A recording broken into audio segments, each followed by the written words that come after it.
Namaste students, I am JV Bhavna Verma, Assistant Professor in JK Vidyapeeth Women's University from Department of Science and Technology and the Faculty of Education and Meteorology. So today we discuss on our topic that is classification of computers. Okay. So इस topic के ये topic है आपका fundamentals of IT का। तो इस session में हम लोग देख रहे हैं क्लासिफिकेशन ऑफ कंप्यूटर्स। ये वो टॉपिक है जो हमने अर्लियर सेक्शन में भी पहले थोड़ा बहुत कवर कर लिया है। इसके बारे में आपको बेसिक आइडिया एक पहले सेशन में आपको दे दिया गया। सो अब हम लोग ये देख सकते हैं कि जो आपका कंप्यूटर है वो बेसिकली क्या है, कंप्यूटिंग स्पीड और कंप्यूटिंग पावर और स्पीड के अकॉर्डिंगली कुछ टाइप्स में आपका क्या होता है, क्लासिफाई होता है। तो जैसे हम लोगों ने देखा कि आपका पीसी जो कि आपको बोलते हो पर्सनल कंप्यूटर, या फिर उसको आप लोगों ने और क्या बोला, माइक्रो कंप्यूटर। उसकी स्पेसिफिकेशन क्या होती है कि एक सिंपल सा ये एक सिंगल यूजर कंप्यूटर सिस्टम है जो जिसके पास का एक पावरफुल माइक्रो प्रोसेसर होता है। सिमिलरली होता है आपके पास एक टाइप है वर्क स्टेशन, फिर आता है mini frame, then mainframe, then super computer. So आइए इसके बारे में हम थोड़ा और डीप में देखते हैं कि पीसी और पर्सनल कंप्यूटर से आपको क्या मतलब है। तो देखो, पर्सनल कंप्यूटर जो भी हमको पर्सनली जब हम किन्हीं चीजों को काम ले रहे हैं, किसी पीसी को काम ले रहे हैं, एक सिंगल जना बैठ के किसी चीज को ऑपरेट कर रहा है, वो पोर्टेबल है। और जो कि आज के तारीख में जो प्रेजेंटली हम लोग जिस पे काम करते हैं वही सिंपल आपका पीसी है, पर्सनल कंप्यूटर है। वो आपका लैपटॉप हो सकता है, आपका डेस्कटॉप हो सकता है। तो ये क्या होता है, स्मॉल होता है और इनएक्सपेंसिव कंप्यूटिंग डिजाइन होती है इसकी थोड़ी सी। ठीक है, इसमें माइक्रो प्रोसेसर वाली टेक्नोलॉजी यूज की जाती है। और इसके अंदर क्या होता है ना, इसकी मदद से, माइक्रो प्रोसेसर टेक्नोलॉजी की मदद से क्या होता है, हम पूरे के पूरे जो आपका सीपीयू है उसको एक ही चिप में लाके रख सकते हैं। ठीक है, तो ये बेसिकली बिजनेस पर्पज या पर्सनल पर्पज या सिखाने के पर्पज से हम लोग इसको यूज करते हैं। जो कॉमनली जनरली इसको हम लोग क्या करते हैं, इसको यूज करते हैं। आप कॉमन फंक्शन जो हर इंसान को चाहिए होता है वो हम लोग क्या है इसके जरिए काम लेते हैं। कॉमन कॉमन जैसे आपको स्प्रेडशीट बनानी है, कोई डाटाबेस बनाना है, या आपको पर्सनली जैसे आप इसको काम ले रहे हो, जैसे कुछ किसी गेम को खेलने के लिए या इंटरनेट सर्फिंग करने के लिए, यूट्यूब के लिए, या कुछ डेस्कटॉप का कुछ काम करने के लिए। तो ये सारी की सारी चीजें क्या होती है, पर्सनल कंप्यूटर से कर सकते हो। ठीक है, फिर ये सिस्टम क्या होता है, सिंगल यूजर सिस्टम होता है।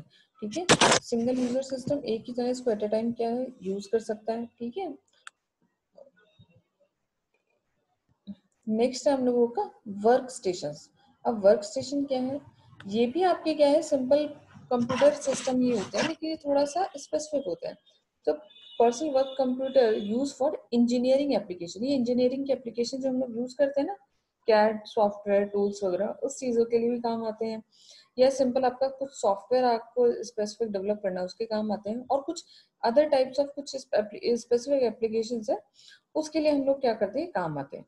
अब ये जो एप्लीकेशंस है इनकी क्या नीड होती है, that they require a moderate amount of computing power and relatively high quality graphics capability। अब इसके अंदर कंप्यूटिंग पावर तो मॉडरेट ही चाहिए होती है, लेकिन इसकी जो ग्राफिक्स जो होती है उसमें हमें बहुत अच्छी चाहिए होती है। ठीक है, क्योंकि वर्क स्टेशन की जैसे क्या है ये यूज आने वाला होता है। नेक्स्ट हम लोगों का कि जो आपका work station generally come with a large high resolution graphic screen. अब इसमें क्या क्या होता है, एक हाई रेजोल्यूशन की ग्राफिक स्क्रीन होती है ना। इसमें आपको रैम ज्यादा चाहिए होती है, इसमें आपको इनबिल्ट नेटवर्क सपोर्ट चाहिए होता है, और ग्राफिक यूजर इंटरफेस जो होता है वो चाहिए होता है। तो ये मोस्ट ऑफ द जो कॉमन वर्क स्टेशन है, ठीक है ना। अब उसके अंदर क्या होता है, काफी स्टोरेज जो डिवाइस होती है वो भी काफी अच्छी होती है, अच्छा खासा इसमें स्टोरेज होता है, जैसे डिस्क ड्राइव होती है। ठीक है ना, लेकिन स्पेशल टाइप को आपका वर्क स्टेशन है, इसको आप लोगों ने क्या बोला, डिस्कलेस वर्क स्टेशन बोला है। ठीक है ना, ये क्या है, बिना किसी डिस्क ड्राइव के आता है। ठीक है, अब कॉमन ऑपरेटिंग सिस्टम जो आप वर्क स्टेशन में यूज लेते हो वो कौन से हैं, आपके यूनिक्स और विंडोज, है ना। तो ये क्या कॉमन है, कॉमन ऑपरेटिंग सिस्टम है जिसको आप क्या यूज लेते हो।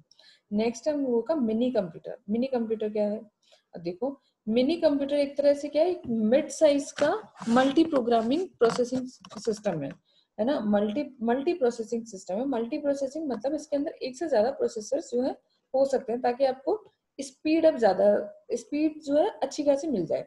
और ये क्या करता है, ये भी एक से ज्यादा यूजर को सपोर्ट कर सकता है। मतलब इसमें अप्रोक्स 250 उसके अराउंड जो है यूजर्स जो है साइमल्टेनियसली एक साथ बैठ के काम कर सकते हैं।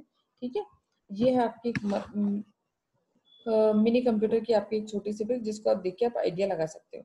ठीक है, नेक्स्ट हम लोग, अब इसका साइज भी तो क्या है, थोड़ा सा मिनी ही होता है नॉर्मल से कंपेयर में। ठीक है, जब इसको हम लोगों ने क्या मिनी पीसी बोला है ना, मिनी कंप्यूटर। नेक्स्ट है आप लोगों का मेन फ्रेम कंप्यूटर। अब मेन फ्रेम कंप्यूटर देखो क्या होते हैं, जो जो आपके मेन फ्रेम कंप्यूटर है वो क्या होता है, साइज में बड़े होते हैं। जैसे मिनी से या डेस्कटॉप से ये जो मेन फ्रेम कंप्यूटर बहुत साइज में बड़े होते हैं, जो आप देख पा रहे हैं। ठीक है ना, और ये जो होते हैं इसके अंदर बहुत अच्छी खासी एक्सपेंसिव कंप्यूटर केबल होती है सपोर्ट के लिए। ठीक है ना, वो क्या सपोर्ट कर सकती है, वो एट अ टाइम पे 100 या फिर 100 से ज्यादा इवन थाउजेंड्स ऑफ यूजर्स को साइमल्टेनियसली सपोर्ट कर सकते हैं। तो आप देख ही सकते हो उसकी क्या कैपेबिलिटी है, कहाँ वो सिंगल यूजर मल्टी प्रोसेसर की हम बात करें पीसी हमारे डेस्कटॉप, और कहाँ इसमें 1000 से ज्यादा लोग, 1000 के आसपास लोग भी क्या है एक साथ बैठ के काम कर सकते हैं। ठीक है, तो मेन फ्रेम जो होता है ना वो प्रोग्राम को एग्जीक्यूट करता है concurrently and supports much simultaneous execution of program. ठीक है, तो यहाँ पे भी क्या होता है, बहुत सारे प्रोग्राम जो है एक साथ कॉन्करेंटली काम कर सकते हैं। ठीक है ना, पैरेलली क्या है, सिस्टम चलता रहता है और पैरेलली एक के बाद एक एग्जीक्यूशन होता रहता है और टास्क जो है लिए जाते हैं इनपुट के रूप में। ठीक है, और ये क्या है, बहुत multi simultaneously execution of program को भी क्या सपोर्ट करता है, मतलब एक साथ एक से ज्यादा अगर प्रोग्राम है एग्जीक्यूशन होना चाह रहे हैं तो उसको भी क्या सपोर्ट करता है। ठीक है, ये आपका मेन फ्रेम कंप्यूटर। ठीक है ना, तो जाहिर सी बात है इसकी पावर भी थोड़ी ज्यादा होती होगी, इसका कंजप्शन भी थोड़ा ज्यादा होता होगा, और इसकी अपनी कैपेबिलिटीज है वो काफी एडवांस लेवल पे। नेक्स्ट है हम लोगों के पास सुपर कंप्यूटर। अब सुपर कंप्यूटर जो है बहुत ही एक्स्ट्रा ऑर्डिनरी चीज है आपके पास। कैसे, ओके, सुपर कंप्यूटर जो है इन सब से ऊपर है, इन सब से ही ज्यादा बहुत ज्यादा सुपर है, जब इसका नाम हमने दिया सुपर कंप्यूटर, क्योंकि इसकी जो स्पीड होती है वो बहुत ज्यादा फास्ट होती है, इसके अंदर बहुत ज्यादा स्टोरेज होता है, इसकी इसकी प्रोसेसिंग कैपेबिलिटी भी बहुत अच्छी और बहुत ज्यादा होती है। ठीक है, तो ये जो सुपर कंप्यूटर होते हैं ये भी किसी स्पेसिफिक पर्पज से स्पेसिफिक चीजों के लिए ही बनाए जाते हैं, ताकि आप क्या है कुछ स्पेसिफिक चीजों को आप आराम से कैलकुलेट कर सको। So supercomputers are one of the fastest computers currently available. Supercomputers are very expensive and are employed for specialized application. जैसा कि मैंने आपको बताया ये बहुत ज्यादा एक्सपेंसिव होते हैं, इनको डेवलप करना भी बहुत इजी टास्क नहीं होता है, और ये क्या है बहुत ज्यादा स्पेसिफिक एप्लीकेशन के लिए भी क्या है बनाए जाते हैं। ये बहुत ज्यादा फास्ट होते हैं and they require immense of amount of mathematical calculation. ये बहुत इसमें क्या है, अब बहुत ज्यादा मैथमेटिकल कैलकुलेशन है जो क्या होती है एम्प्लॉयड होती है।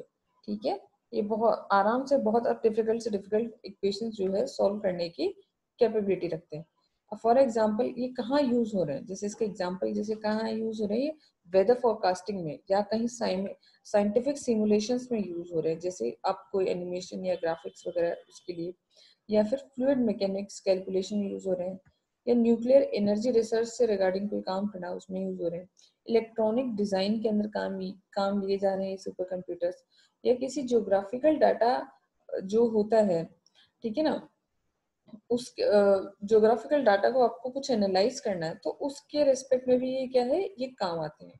ठीक है, तो ये थे हम लोगों का सुपर कंप्यूटर। सो इस सेशन में, आज के सेशन में हम लोगों ने पढ़ा कि कितने टाइप्स के आपके पीसी हो सकते हैं, वो सारे साथ दिखते हैं कैसे, उनके क्या थोड़े फीचर्स है। So, if you have any query, please mention in the comment box. That's all for today's session. And this session is powered by Digital Version 2.0 Jyoti Vidyapith Women's University.